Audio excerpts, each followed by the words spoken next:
Morning, all of you. Today we can start the political science. Good morning to all of you. Today we can start the history chapter number 2. Kings, farmer and towns. आज जो हम revise करेंगे history chapter number 2, kings, farmers and towns, राजा, किसान और शहर, via NCERT. We already know the timing of that chapter is 600 BCE to 600 CE, before Common Era to Common Era. 600 to BCE to 600 CE. Normally we can say that all the story about the chapter have been be 6th century, 6वीं शताब्दी के आसपास की सारी घटनाएं जो हमारे country में घटती है, जो भी हिस्टोरिकल पॉलिटिकल एक्टिविटीज होती है, चेंजेस आते हैं, that will be discussed bye in this chapters. वही मेन इंपोर्टेंस है, हम डिस्कस करेंगे क्या चीजें हमारा डिस्कशन इसमें होता है, क्या चीजें नहीं होती है. There were the several development in the different part of the subcontinent during the long span 1500 years. First century में हमने यहाँ पर डिस्कस किया था, हमें पता होता था there have been be 4 type of the Veda. 4 प्रकार के वेद होते थे हमारे. वेद जिसको बोलते थे Rigveda, Yajurveda, Samaveda, Atharvaveda. This type of the 4 type of the Veda have been be founding in India. 4 प्रकार के वेद होते थे, compose by the some peoples like seen. जो ऋषि महर्षि होते थे वो उनको कंपोज करते थे, वो लिखते थे. और इंडिया के काफी पार्ट में like Deccan Plateau, part of the Karnataka, popular Deccan for the New Mode, हर कई वेरियस पार्ट्स में सारी चीजें मिलती थी. इसके अलावा 6th सेंचुरी में काफी और एविडेंस भी हमें पाए गए हैं. Most visible and the immigrants early states के बारे में 6th सेंचुरी में हमें काफी स्टेट्स, महाजनपद जिसको हम बोलते थे, उनके एग्जाम्पल्स भी हमें पाए गए हैं. और ये सारे जो एग्जाम्पल्स हमें पाए जाते हैं वो पाए जाते हैं वाया इंस्क्रिप्शंस, अभिलेख जिसको हम बोलते हैं inscriptions. What do you mean by the inscription? अगर किसी ने पूछा जाए भाई अभिलेख क्या होते हैं, तो अभिलेख those things have been be written and made by the peoples on stones. वो चीजें जो किसी भी व्यक्ति ने लिखी है या उस पर कुछ बनाया है, पत्थर के ऊपर जो चीजें बनाई जाती है उनको बोलते हैं इंस्क्रिप्शंस. जैसे सांची मध्य प्रदेश के अंदर 2nd सेंचुरी का इंस्क्रिप्शंस है. ये आपके सामने खरोष्टी लिपि में कुछ लिखा गया है. ये चीजें यहाँ पर जो लिखी गई है खरोष्टी लिपि में, ये स्टोन्स के ऊपर कुछ ना कुछ यूज किया गया है. It will be known as the, इसे हम कहते हैं इंस्क्रिप्शंस, अभिलेख. और इनको लिखने वाले पीपल्स जो कहलाते हैं, जो व्यक्ति कहलाते हैं अभिलेख शास्त्री, अभिलेखों को लिखने वाले. 6th सेंचुरी में सारे हमारे स्टार्ट होते हैं. और वहां से हमें कुछ एग्जाम्पल्स भी मिले स्टार्ट होते. ये प्रिंसेप एंड द पियादसी, ये टैग किसको मिला हुआ था? उपाधि है ये, प्रिंसेप एंड द पियादसी. ये 2 टैग मिले हुए थे. ये किसको दिए गए थे? पियादसी कुछ नाम है, किसको बोला जाता था? किसने अपने नेम के आगे पियादसी लिखवाना? देव नाम पिया sir Ashok. Ashoka, the great Mauryan king of the Ashoka. At that time the peoples and the king have been be like the tag. ये जो उपाधियां होती थी राजाओं को जो दी जाती थी वो बड़ा पसंद करते थे. And some of the most momentous development of the Indian epigraphics, भारतीय एपिग्राफी डिपार्टमेंट में जो सबसे ज्यादा रोल माना जाता है James Prinsep.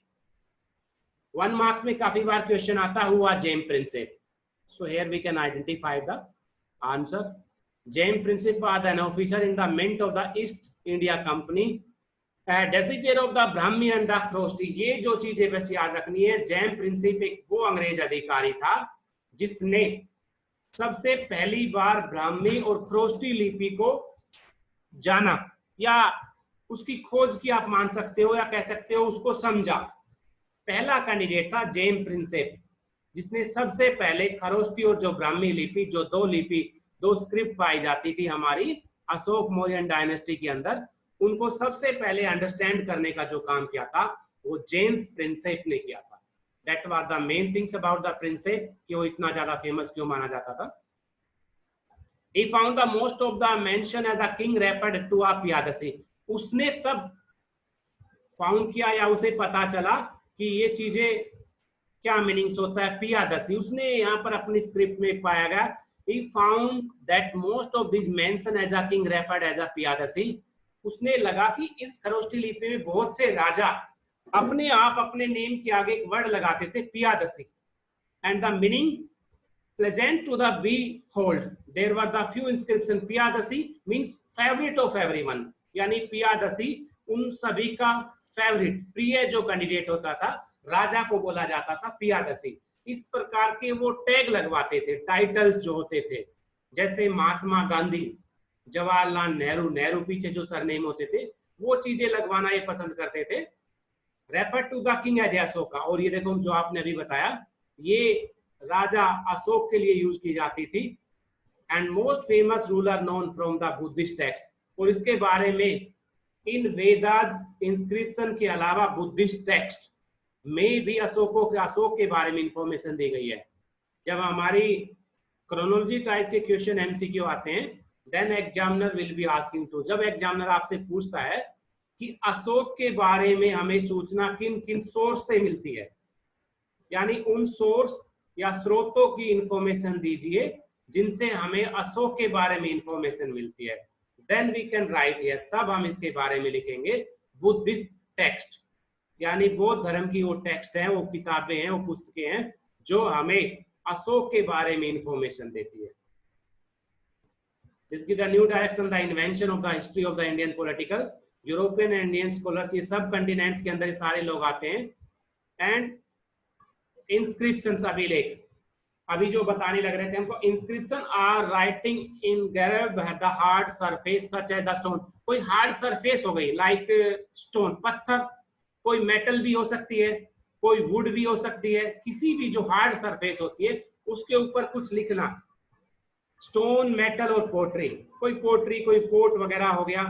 Usually record the achievements, उसमें अचीवमेंट्स, इसका बेस्ट एग्जांपल आपके सामने होता है whenever you can enter to the village, city and the colony, जब किसी गांव शहर कहीं भी जाते हैं तो आपको एक बोर्ड मिलता है, वेलकम टू घोड़ा कला, उसमें लिखा होता है total population, gents, womens, total student, या कुछ भी सौर्य पत्र टाइप का कुछ ऐसा कुछ ना लिखा जाता है, उसमें आप कह सकते हो अचीवमेंट। या फिर आप छोड़ दीजिए जब कभी बड़ी बड़ी हम किसी मंदिर में जाते हैं तो उसके सामने स्टोन पे लिखा जाता है that building have been be constructed by that person and that times, इस बिल्डिंग का निर्माण इस व्यक्ति ने किया था। हम हिस्टोरिकल बिल्डिंग जाते हैं, रेड फोर्ट, ताज, कुतुब मीनार, यहाँ जाते हैं तो वहां पर लिखा होता है, आप देखना स्टोन्स के ऊपर लिखा जाता है, वहां पर बड़ी अच्छी चीजें होती है, सारी चीजें स्टोन्स पे रिटर्न में होती है कि इस महल का निर्माण राजा जय सिंह ने 18वीं शताब्दी में कराया था, यानी उसके बारे में पॉजिटिव बातें वहां पर लिखी हुई होती है। इन्हें कहा जाता है इंस्क्रिप्शंस, अभिलेख, और इनको पढ़ने वाले अभिलेख शास्त्री। Include the expert of the king, donation made by the womens, man, religious institution, inscription, कुछ भी चीजें हो सकती है, डोनेशन किया है, कोई दान दिया है, कोई मंदिर बनवाया है, कोई मस्जिद बनवाई है, कोई आपने रूम बनवाया, कुछ भी बनवाया, तो आपके नाम का पत्थर, सिंपल भाषा में समझे तो एक तरह से उस बिल्डिंग के सामने आपके नाम का एक स्टोन लगा दिया जाता है, उसको कहा जाता है इंस्क्रिप्शंस। और पुराने टाइम में जो इंस्क्रिप्शंस होते थे किस लैंग्वेज में यूज किए जाते थे? प्राकृत। देखो आज हम हिंदी और इंग्लिश में इनका यूज करते हैं, लेकिन उस टाइम में the earliest inscriptions were in Prakrit, a name of the language used by the ordinary people. What was the ordinary language have been used by the Mauryan dynasty? Mauryan peoples किस प्रकार की साधारण भाषा का प्रयोग करते थे? जो ऑर्डिनरी लैंग्वेज होती थी उनकी पाली लैंग्वेज है।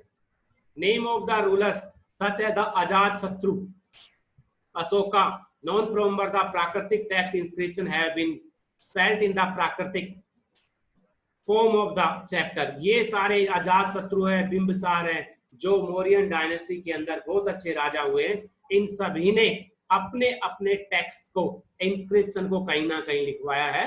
So first time the king Ashoka and the Mauryan dynasty have been be using the inscription, सबसे पहले इन्होंने इसका यूज किया, इंस्क्रिप्शन का जो यूज किया। The earlier states, after that we can discuss the main thing about that chapter.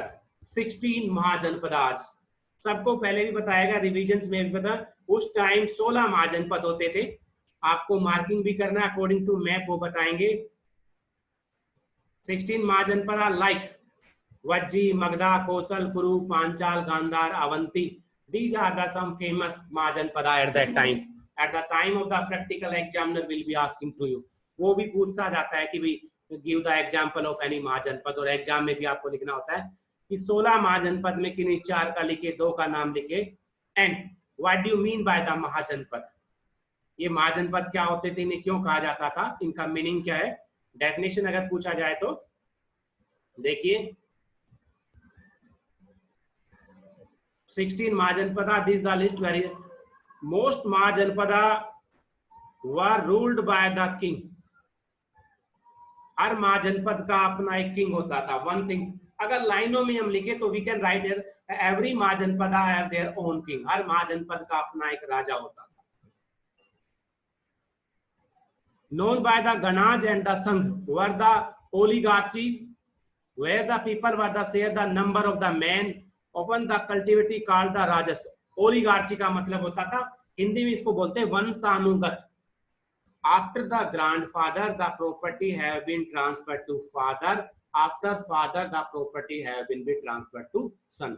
इसको बोलते हैं ओलिगार्ची, वंशानुगत, यानी दादा के बाद पापा जी के बाद उसके लड़के को जो ट्रांसफर हो जाता था, यही चीजें यहाँ पर चलती थी। बिंबिसार के बाद अजात शत्रु के बाद अशोक के बाद फिर दूसरा राजा, कोई न्यू नहीं आता है, पूरी मौर्यन डायनेस्टी उसी फैमिली में ट्रांसफर होती रहती है। Both Mahavira and the lord Buddha belongs to the such a ganas. ये गण जिसको किसको बोलते थे, एक तरह से मोनार्चिकल सिस्टम्स होता था, कुछ लोगों का समूह ग्रुप बोलते थे, उसको बोला जाता था गण। और खुद महावीर स्वामी और महात्मा बुद्ध भी इन गणों के राजा राजकुमार माने जाते थे। In case of the Vajji Sangha and the Rajas probably control source such as the land collectively reconstructed due the lack of the resource. Each Mahajanapada, second important things about the Mahajanapada, every Mahajanapada have their own king, हर महाजनपद का खुद का राजा होता था। दूसरा, each Mahajanapada had a capital city, हर महाजनपद की एक राजधानी होती थी। was also the fortified, maintaining the fortified cities as well providing the immense armies। Line number 3 आप लिख सकते हो, हर महाजनपद का राजा, राजधानी, एंड थर्ड हर महाजनपद की किलेबंदी होती थी, फोर्टिफाइड जिसको बोलते थे किलेबंदी। ये मींस अगर यहाँ पर अगर हम देखें ये कोई फोर्ट है, ये कोई किला है, तो इसके चारों तरफ फोर्टिफाइड होता था किलेबंदी, सुरक्षा की दीवार होती थी, जिसको बोला जाता था फोर्टिफाइड, किलेबंदी होती थी। शहर को कंट्रोल करके रखा जाता था। आज भी जब जयपुर अजमेर आप जाते हैं तो वहां पर देखना पूरे जो महल हमें पाए जाते हैं उसके चारों तरफ बहुत बड़ी बड़ी और मोटी मोटी दीवारें होती है, उसको बोला जाता है फोर्टिफाइड, किलेबंदी करना। क्योंकि इन राजाओं को उस टाइम लगता था कोई outer country, outer person attack ना कर दे, इसलिए वो अपने आप को सिक्योर करके लेके चलते थे। These are the 16 महाजनपदाज।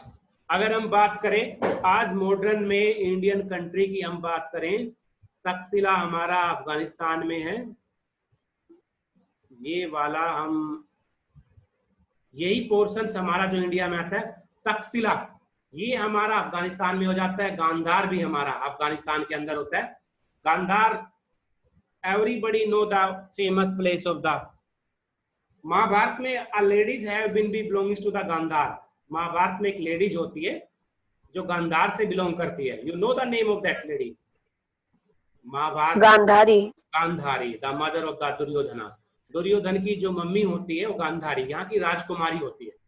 ये गांधार हमारे अफगानिस्तान में इंडिया से अटैच होता है। तक्षशिला ऑल्सो, इंद्रप्रस्था, इसको इंद्रप्रस्थ को हम यू नो वेरी वेल, जिसको हम बोलते हैं दिल्ली, दिल्ली का जो नाम दिया जाता है। इसके अलावा देखो कुरु, पांचाल, मथुरा, मत्स्य, अवंती, उज्जैन, ये उज्जैन आज भी उज्जैनी, जिसको ये उज्जैनी है उस टाइम, आज उज्जैन जिसको बोला जाता है, उज्जैन महाकाल का नाम सुना होगा हमने। इधर आ जाते हैं आप, ये देखो एक तरह से उस टाइम का बिहार, ये अब तो देखो चेंज हो गया है। ये वाला एरिया आप देखो, चंपा, मगधा, राजगीर, बिहार की कैपिटल को बोलते हैं, ये ध्यान रखना ये चीजें पहले मैंने बताई आपको। राजगीर, पटना को राजगीर बोलते थे। एंड मगध, वैशाली, वज्जी, कुशीनगर जहां पर महात्मा बुद्ध की डेथ होती है, ये सारे एरिया एक तरह से उस टाइम बिहार के आसपास का एरिया ही माना जाता था, ज्यादा कुछ नहीं माना जाता था ये पूरा एरिया। अब तो हमारा बिहार में से झारखंड भी हो गया है, ये चीजें छत्तीसगढ़ भी चेंज हो गई है, बस उस टाइम में पूरा बिहार वाला एरिया ही हमारा माना जाता था, ये वाला। उसके बाद श्रावस्ती, कौशल्या, काशी, वाराणसी, ये वाला एरिया हम मानेंगे, ये इसको तो छोड़ दीजिए, ये पूरा एरिया, कुरु को छोड़ दीजिए, कौशाम्बी, ये सारे यूपी, उत्तर प्रदेश, मथुरा भी उत्तर प्रदेश में ही आप इंक्लूड कर लीजिए। ये देखिए मथुरा सभी को पता है, कुरु दिल्ली के नजदीक हो गया, उसको छोड़ देते। पांचाल, श्रावस्ती, कौशल्या, काशी, जिसको हम वाराणसी भी बोलते हैं, Kashi is known as the Varanasi, जिसको हम बोल सकते हैं, बनारस भी हम बोलते हैं। तो according to the history various name आ जाते हैं, नेम हैज बीन भी चेंज होते चल जाते हैं। समबडी से काशी है, कोई वाराणसी है, वो बोलते रहते हैं। ये देखो वाराणसी और काशी डिफरेंट दिखाया गया है वहां पर, लेकिन पहला तो हमारा सेम हो गया मैप में। तो these are the some 16 Mahajanapada have been be founding at the 6th century। छठी शताब्दी में भारत में पाए जाने वाले 16 महाजनपद, या बोल सकते हो 16 राजा, 16 स्टेट्स जो हमारे पाए जाते थे उस टाइम में।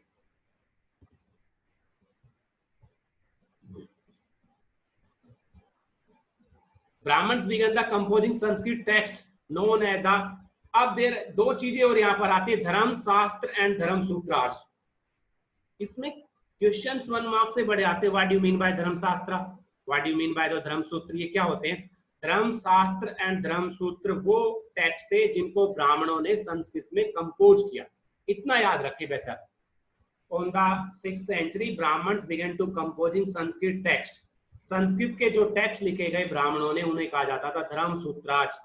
This laid down the norms of the rulers, और उसमें लिखा होता था कि राजा किस प्रकार कार्य करेगा, जिस प्रकार देश को चलाने के लिए संविधान होता है, उसी प्रकार उस टाइम राजा को चलाने के लिए बुक होती थी धर्म सूत्रार्थ। ब्राह्मणों के द्वारा संस्कृत में लिखा जाता था राजा के क्या कार्य होंगे, किस प्रकार की एक्टिविटी होगी, क्या करेगा क्या नहीं करेगा, उसको कहा जाता था धर्म सूत्रार्थ, राजा के लिए जो चीजें होती थी।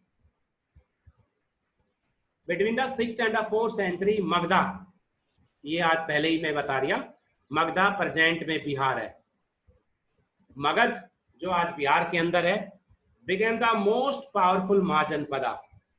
6वीं शताब्दी में 16 महाजनपद में सबसे जो पावरफुल महाजनपद था हमारा, वो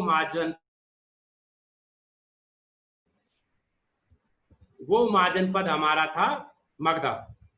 modern historian explain the development, और इसके क्या रीजन थे? Can anybody explain what were the regions of the powerful of the Magadha dynasty? Magadh dynasty के इतना शक्तिशाली होने के क्या कारण थे? क्योंकि मैंने तुम्हें टेस्ट भी लिया है, रिवाइज भी कराया है, मेन रीजन क्या थे, मगध इतना पावरफुल क्यों बना? कोई बता सकता है? सर वहां पर हाँ जी सर वहां पर एग्रीकल्चर हो सकता था, टूल्स मिल सकता था, वेपन्स, एंड एलिफेंट सस्ता में ये मिल जाता था, चीपेस्ट रेट में स्लेव्स मिल जाते थे, इसीलिए मगध बहुत शक्तिशाली राजा ये मतलब था। Good, because we know that जो मगधा डायनेस्टी बिहार है at the bank of the Ganga river, Ganga नदी के किनारे पे होता था, जो लैंड फर्टिलिटी थी उसकी पावर बहुत अच्छी थी, जमीन बड़ी उपजाऊ होती थी, और प्रेजेंट में झारखंड वाले एरिया में पाए जाते थे। हाँ जी बिल्कुल, आयरन बहुत ज्यादा पाया जाता था वहां पर। झारखंड का एरिया, झारखंड में तो आपको पता है लोहा आज भी बहुत ज्यादा पाया जाता है, टाटा स्टील वगैरह बड़ी बड़ी कंपनियां हमारी झारखंड में ही लगी हुई है। तो आयरन, कोल्स, कोयला एंड वाइल्ड एनिमल, जंगली हाथी बहुत पाए जाते थे। ये फ्री ऑफ कॉस्ट में लोगों को कुछ पैसे देते थे और जो हाथी थे वो लेके आ जाते थे। तो ये रीजन है कि मगधा डायनेस्टी की जो आर्मी थी वो बड़ी पावरफुल बनी। फ्री के हाथी मिले, बहुत ज्यादा आयरन मिला, बहुत ज्यादा कोल्स उनको मिला, लैंड फर्टिलिटी बहुत ज्यादा थी और चारों तरफ से पहाड़ियों से घिरा हुआ था। इसीलिए वहां पर किसी भी आउटर पर्सन का अटैक करना बड़ा डिफिकल्ट माना जाता था। That was the main 4 point why the Magadha was the most powerful Mahajanapada at the time of 6th century. ये रीजन कहा जाता है कि 6ठी शताब्दी में जो मगध साम्राज्य था वो इतना शक्तिशाली क्यों था। एलिफेंट हो गया, important components of army, Ganga tributary से पानी मिल जाता था और बहुत अच्छी एजुकेशन भी दी जाती थी, जैन धर्म, माधर्म। इसके अलावा द ग्रेट किंग, कहीं ना कहीं इतने अच्छे साम्राज्य का जो क्रेडिट वहां के राजा को भी दिया जाता है। Bimbisara, Ajatashatru, Mahapadma, Nanda, the best known their minister who help the importance and the famous king of the Ashoka also. Bimbisara की बात करें, अजातशत्रु की बात करें, महापद्म, नंद की बात करें, अशोकास की बात करें, these are the great ruler of the Mauryan dynasty. Initially Rajagaha means Rajgir. देखो नेम, ये 2 नेम्स याद रखना, कहीं मैप में आपको राजगा मिलेगा, कहीं राजगीर मिलेगी। was the capital of the Magda, interestingly the name of the house of the king। और इसका मीनिंग क्या होता है, what do you mean by the Rajgir, Rajgir का मतलब क्या है? तो वो बोलता है राजाओं का घर, राजगीर, हाउस ऑफ किंग, राजाओं का घर। ये ही क्वेश्चन निकल के आते हैं 1 मार्क्स में, एक नंबर वाले में। इसका मतलब क्या है, ये कौन सी लैंग्वेज में लिखा गया है, या ओल्ड नेम क्या है, न्यू क्या है। Rajgarh was the fortified settlement located, the capital was shifted to Patliputra, present in Patna। Maurya dynasty में 2 राजधानियां मानी गई, राजगीर, फिर राजगीर से ट्रांसफर की गई थी पाटलिपुत्र, और पाटलिपुत्र को आज बोलते हैं पटना। नेम से ही जैसे हमें पता चल जाता है ये पटना कहते हैं। फर्स्ट टाइम क्या होता था, पहले लास्ट सेशन में हम क्या आते हैं, इस पिक्चर को देखते थे और इंटरटेनमेंट करते थे, भाई पिक्चर है, ब्लैक एंड व्हाइट है, चलो कुछ नहीं। लेकिन अब एनसीईआरटी में हर पिक्चर को हमें रिमेंबर करना है। ये क्या पिक्चर है, fortification wall of the Rajgir, ये याद करनी है, ये लाइन, ये फोर्टिफिकेशन ऑफ द राजगीर। क्योंकि फाइनल एग्जामिनेशन में 2 पिक्चर आते हैं आपके, फाइनल एग्जामिनेशन में एनसीईआरटी से 2 पिक्चर आएंगे। आपको एग्जाम के अंदर 2 पिक्चर मिलेंगे, सिर्फ आपको उन पिक्चर की इंफॉर्मेशन देनी क्या है, ये चीजें लिखनी है आपको, ये बस ये चीजें। फोर्टिफिकेशन एट राजगीर, राजगीर के अंदर किलेबंदी, आप लिख सकते हो मगध साम्राज्य की फोर्टिफिकेशन, आपको 1 मार्क्स मिल जाएगा। ऑप्शन में 2 पिक्चर्स आते हैं, इसके सिर्फ आपको नेम लिखने होते हैं। पहले हम एज एग्जाम्पल इन पिक्चर को बताते थे, बट अब हमें इनकी डिटेल इंफॉर्मेशन देनी होती है, और तुम्हें भी इन पिक्चर को देखना है। 2 मार्क्स है, ये 2 नंबर है पिक्चर, और 200+ पिक्चर आपको मिलेगी सारी एनसीईआरटी में।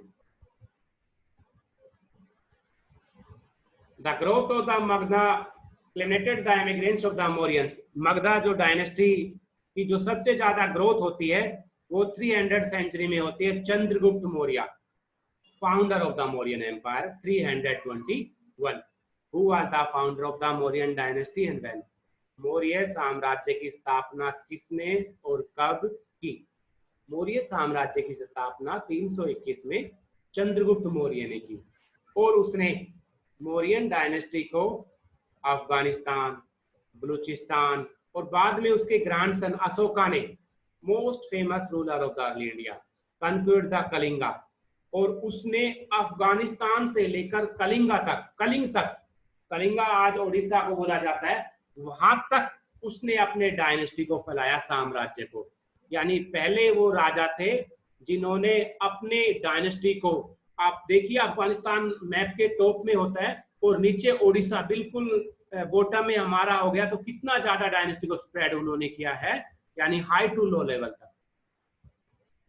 हिस्टोरियन हैव बीन, अब इन इतिहासकारों ने सभी ने मौर्यन डायनेस्टी के बारे में कहां से क्या इंफॉर्मेशन ली, ये जो आर्कियोलॉजिकल फाइंड है उन्होंने स्पेशली स्कल्पचर्स, ये जो स्कल्पचर्स है ये बड़े वैल्यूएबल तो कंटेम्परेरी वर्क्स, जिसमें मैग्स्थनीज, ये बंदा बहुत ज्यादा आता है एग्जामिनेशन, हु वाज मैग्स्थनीज, बहुत नेम आएंगे तुम्हारे सामने अभी, Megasthenes, Kautilya, Ajatashatru, who was Megasthenes, Megasthenes was the brand ambassador court of Chandragupta Maurya.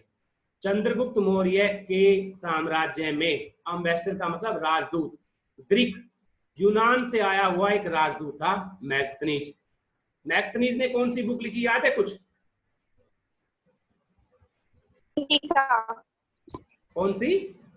Indica, right, Indica, यानी इंडिका मींस इंडिया के बारे में इंफॉर्मेशन लिखी मैक्सनीज।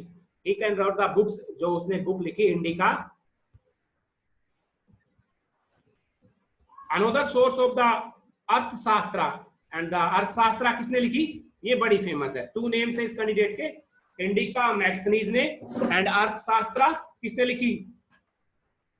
कौटिल्य। कौटिल्य और चाणक्य, चंद्रगुप्त मौर्य का मिनिस्टर था, उसने लिखा। तो मौर्य साम्राज्य की इंफॉर्मेशन हमें पहले कहां से मिली? मैक्सनीज की इंडिका से, चंद्रगुप्त की अर्थशास्त्र से। इसके अलावा Buddhist, Jain, Puranic literature as well Sanskrit literatures, इन सब से हमें अशोक और मौर्यन साम्राज्य की इंफॉर्मेशन मिलती है। अगर एग्जामिनर पूछता है which type of the source, how can you getting the information about the Mauryan dynasty, अगर तुमने 2 एग्जाम्पल ये लिख दिए, अर्थशास्त्र, मैक्सनीज, इंडिका, ये भी जो भी है, तो 100% आपके फुल मार्क्स आएंगे।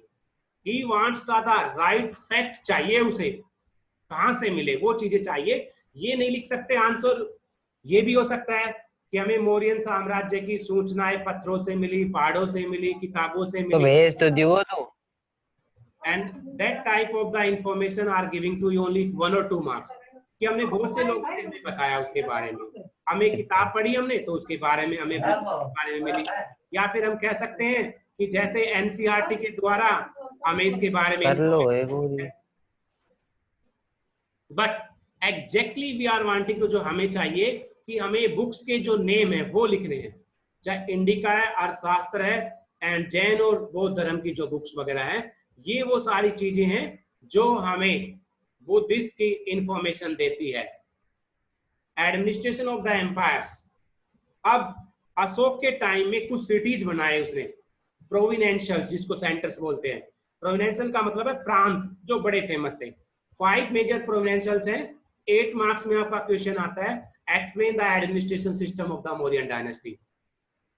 Explain the administration system of the Mauryan dynasty.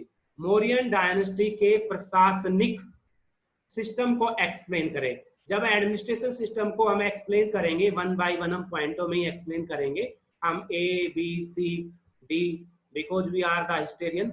सबसे पहले हम A में अगर कोई भी पॉइंट लिखते हैं तो हम सबसे पहले उसमें हेडिंग बनाते हैं। तो फर्स्ट हेडिंग में हम जैसे भी जो चीजें करेंगे, हमने लिखा भी है कैपिटल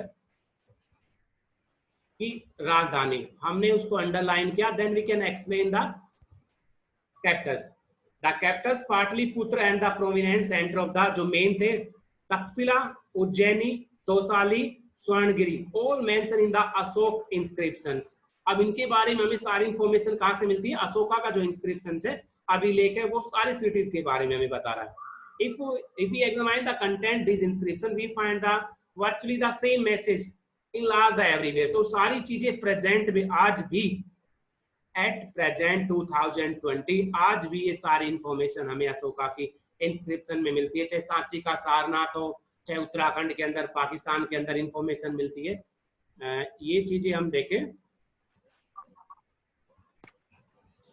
जो हमें मेनली इंफॉर्मेशन अशोका के जो इंस्क्रिप्शंस होते हैं कहाँ पर हमें मिले हैं, मैप में जो हमें इंफॉर्मेशन मिलती है यहाँ पर, जहाँ पर पाए जाते हैं।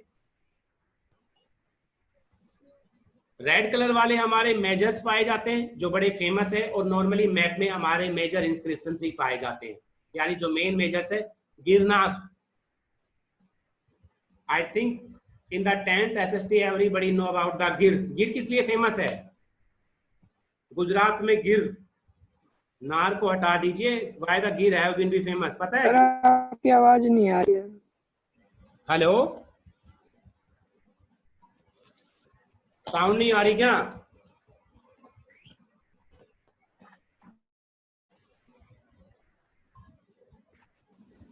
Hello, hello sir.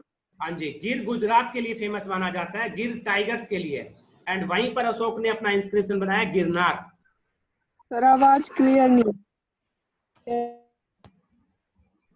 आवाज नहीं आ रही।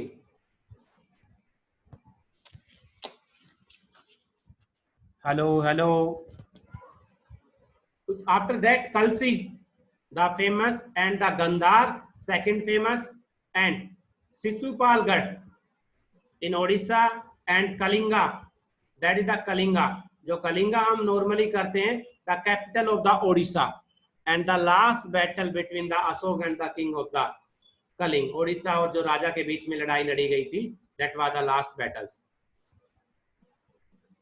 If you could not clear the sound, अगर आवाज भी नहीं आ रही तो that was not a big issue, क्योंकि मैप में तुम्हारे सामने एटलीस्ट पिक्चर तो शेयर होने ही लग रही है। We are explaining about Girnar. गिर आपको दिख रहा है, जो मेन मेजर रॉक्स एडिक्ट्स हैं हम वो बताने लग रहे हैं आपको। ये वाले जो ये आपके माइनर्स है, ये वाले ये आपकी सिर्फ जीके के लिए काम आते हैं, हमारे एग्जामिनेशन में नहीं माने जाते। एग्जाम पॉइंट भी से हमारे ये नहीं आते, ये वाले हमारे जो ये वाले मेन यही माने जाते हैं, चाहे जूनागढ़ का है, कलिंगा है, शिशुपालगढ़, सोपरा, सनाती, कलसी, ये 7 है हमारे, जिसमें से नॉर्मली 1 हमारा आ जाता है, तो हमें इन्हीं पे ज्यादा फोकस करना है। पिलर इंस्क्रिप्शंस, अब 2 चीजें हैं यहाँ पर, रोक एंड पिलर। एक तो रोक है और एक पिलर है। What was the difference between रोक पिलर, रोक inscription and the pillar inscriptions? अगर इन दोनों को समझना चाहो तुम, या एक रोक वाला कौन सा है और दूसरा पिलर वाला कौन सा है, तो इसका मतलब है ये सोचे कि रॉक इंस्क्रिप्शन का मतलब क्या होता है कि किसी पहाड़ियों पे कुछ लिखवा दिया इसने, ये उज्जैनी, रामगढ़, लौरिया, औराज वगैरह, सारनाथ, ये पहाड़ियों के ऊपर लिखाएगा। और पिलर का मतलब है जैसे कुतुब मीनार कोई पिलर हो गया, एक पिलर होता है ना, जैसे घर में हम अपना कोई पिलर लगाते हैं, ये लेंटर डालते हैं, कोई पिलर होता है, तो इस टाइप के पिलर्स होते हैं, उनके ऊपर लिखवा दिया जाता है। तो that was the difference between rock addicts and the pillar addicts. तो दोनों में ध्यान रखना, रॉक और पिलर्स कौन से इंस्क्रिप्शन होते हैं, और ये दोनों सेपरेट हैं, अलग अलग है। रॉक वाला अलग मिलेगा हमारा और दूसरा वाला जो पिलर वाला है वो हमारा अलग मिलेगा, सेपरेट चीजें हमारी मिलेगी। ये दोनों चीजें हम चेंज करके चलते हैं।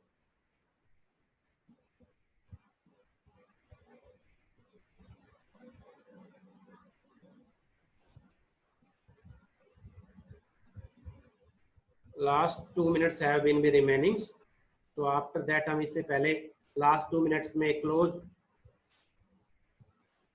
रिवीजन से लेके चलेंगे, लास्ट 1 और 2 मिनट ऑटोमेटिक क्लास आपकी। ये जो normally 16 Mahajanapada in modern map से, जब हम आज का मैप उठाते हैं और 6th सेंचुरी का मैप उठाते हैं तो बड़ा डिफिकल्ट हो जाता है। ये 6th सेंचुरी वाला मैप आप देखने लग रहे, बड़ा डिफिकल्ट है, बट हमें जो एग्जामिनेशन में जो मैप मिलेगा वो आपको करंट इंडिया का मैप मिलेगा। इस हिसाब से कैलकुलेट करना बड़ा डिफिकल्ट हो जाएगा। Then how can we analyse the mapping system, किस प्रकार हम मैपिंग सिस्टम करेंगे? First of all we know the state, हमें प्रेजेंट में स्टेट पता होना चाहिए। लाइक कुरु, ये पुराना कुरु है तो आज हमें पता है ये दिल्ली है, तो दिल्ली में हम कुरु को टिक कर देंगे इस मैप में। यहां से कहीं भी किसी कैंडिडेट को दिल्ली को आइडेंटिफाई करना इतना इजी नहीं है, कोई नहीं बता सकता दिल्ली कहां पर है। यहाँ पर बड़ा डिफिकल्ट है दिल्ली को बताना, कोई आइडिया ही नहीं लग रहा। बट जो एग्जामिनेशन में आपको मिलेगा, चाहे स्कूल में या फाइनल में भी जो आपको मैप मिलता है वो मॉडर्न इंडिया का पॉलिटिकल मैप मिलता है, उसमें बड़ा इजी दिल्ली हो जाता है हमारा। इसके बाद जो हमारा गंधार, अभी हम बताने लग रहे थे, मामा शकुनी जहां से बिलोंग करते थे, और गांधारी दुर्योधन की mummy Gandhari. History have been be known, Shakuni और गांधारी के नाम से ये स्टेट जाना जाता है गांधार। हिस्ट्री में हर किसी को पता होता है what was the main thing about the Gandhari. Who was the husband of the Gandhari? Duryodhan के फादर कौन थे?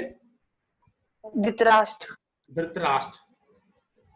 One thing about the famous of the Dhritarashtra, Dhritarashtra was the birth blind, जन्म से अंधा जिसे कहते हैं, but Gandhari was not birth blind।